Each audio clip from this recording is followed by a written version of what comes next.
በየጊዜው ቲክቶክ ላይ ቪዲዮዎችን ኮንቴንት ፖስት የምታደርጉ ሰዎች ቲክቶክ ላይ ኦን ታይም ፖስት ማድረግ ወይም ደግሞ በተመሳሳይ ሰዓት ቪዲዮ ፖስት ማድረግ ምን ያህል ጥቅም እንዳለው ታውቃላችሁ? ሆኖም ያንን ለማድረግ በዛ ሰዓት ወይም ደግሞ ስፔሲፊክ ላይ ፖስት የምናደርግበት ሰዓት ላይ በስልክ የምንጠቀም ሰዎች በዛ ሰዓት ገብተን ፖስት ማድረግ መቻል አለብን። ለምን ቲክቶክ ስልካችን ላይ የምንጠቀም ሰዎች ስኬጁል ማድረግ ስለማንችል ማለት ነው። ቲክቶክ ስኬጁል የሚለውን ፊቸር ቲክቶክ አፑ ላይ ወይም የሞባይል አፕሊኬሽን ላይ ማግኘት አንችልም ነበር በፊት። ይህን ለማድረግ ቀጥታ ወደ ኮምፒውተር መሄድ አለብን። ኮምፒውተር ላይ ነበር ስኬጁል ማድረግ የምንችለው። አሁን ግን ቲክቶክ ስቱዲዮ የተባለ ከቲክቶክ አፕሊኬሽኑ ውጭ የሆነ የራሱ ሪሊዝ ያደረገው አንድ አፕሊኬሽን አለች። ቲክቶክ ስቱዲዮ ትባላለች።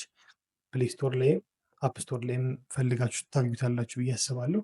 ካጣችሁት እዚህ ኮሜንት ላይ ቲክቶክ ስቱዲዮ ብላችሁ ጻፉልኝ። እኔ ለሁላችሁም እልክላችኋለሁ ማለት ነው። እዛ ላይ ቪዲዮአችሁን ስኬጁል አድርጋችሁ ራሱን ጠብቆ ፖስት እንዲያደርግላችሁ ማድረግ ትችላላችሁ።